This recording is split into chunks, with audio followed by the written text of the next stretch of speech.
Nagsimula na ang media day para sa ibang mga teams na maglalaro ng preseason sa Abu Dhabi, Australia at China. Bumalik na yung mga teams at nagsimula na rin ang kanilang training camp gaya sa Suns, Pelicans, Knicks, Sixers at Nets until September 26. Ang isa sa headline doon, si Zion, nasa best shape of his life since college. Pumayat di umano si Zion na parang hindi naman. Meron na rin ultimatum si Zion mula sa kanyang team. Binigyan siya ng accountability. Pero hindi kinagat ng mga fans yung naging transition ni Zion papasok ng regular season. Sinabi doon na every season naman si Zion kapag media day talagang healthy at walang injury. Nakakatatlong sunod na taon na lang din na si Zion kapag pumapasok ng opening week nakakalaro. Pero kapag pumasok na yung second week, dun siya mawawala dahil nagkakaroon na naman ng injury. Dahil since college, ang nakikita talagang problema niya papasok ng NBA kung tatagal siya na makalaro ng 82 games. Pang-pitong season na ni Zion ng 2026 pero nakalaro lang siya ng 214 games. Nakapag-playoffs na yung Pelicans pero si Zion hindi pa. Base pa sa kanya, demanding yung bago nilang executive na si Joe Dumars. Sinabi kasi ni Joe Dumars, accountability at responsibility ang iniintay niya kay Zion. Dahil nakakalaro naman si Zion pero yung pag-maintain ng timbang niya ang isa dapat sa responsibility ni Zion. Meron kasi mga touch points sa kontrata ni Zion na kapag lumagpas siya ng January or February na pasok pa rin siya sa mga touch point na yon, nawawala siya bigla or biglang tataba ulit. Kung gaano namang katagal ang pagbaba ng timbang ni Zion, ganun din ang kabilis pag-angat sa last 3 season. Hindi pa nga alam kung sakaling hindi pa rin makalaro si Zion sa gusto ng management ng Pelicans kung iti-trade pa siya. Ganito kasi ang reason ngayon ng mga teams kapag mataba at mabigat, madaling ma-injured. Kaya pinapapayat nila or pinabababa ang timbang, imbes na ibahin yung game style.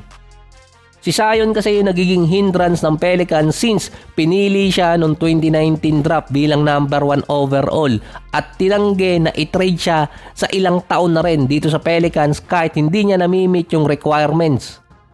Si Steve Nash hinire ng Suns bilang senior advisor. Based sa mga report, vague or parang generic role yung binigay kay Nash. Wala namang kasing ganong position dahil ang nasusunod pa rin sa Suns si Matt Ishbia. Kung ire-reference kasi yung position ni Steve Nash ngayon, halos katulad yun sa Golden State dati na player development consultant. Mas malinaw pa nga yun. Big part ng Golden State si Steve Nash sa backdoor dahil siya ang nag-overview ng game style ni Steph bilang consultant. Based kay Coach Steve Kerr, ang isa sa biggest contribution ni Steve Nash dito kay Steph, leadership. Kung paano naging leader ng isang team at dun talaga nag-mature nun si Steph under kay Steve Nash. Sa Suns, balik ulit kay Devin Booker ang pagiging main role. Yung leadership ni Booker pwedeng ma-develop under kay Steve Nash na baka din yung shooting ni Jalen Green mag-improve under din sa kanya. Hindi kasi nagawa ni Steve Nash yun bilang head coach ng Brooklyn Nets kahit pa 3 superstar ang mga player niya nun. Ang magiging position pa ni Devin Booker papasok ng regular season, siya ang magiging point guard ng Phoenix Suns. Sa Clippers naman, si James Harden inaasahang magiging katulad pa rin last season na may average na 22 points, 5 rebounds at 8 assists per game. Nasa 41% sa field at 35% sa 3-point area. Mataas pa rin ang average na to para sa gaya ni James Harden. Naging all-star pa siya last season. Lalo tuloy binigyan ng pressure si Harden dahil ang target win ng Clippers for next year ay over 50 wins. Nagawa ng Clippers na magkaroon ng 50 wins dahil din kay James Harden na matagal na wala nun si Kawhi.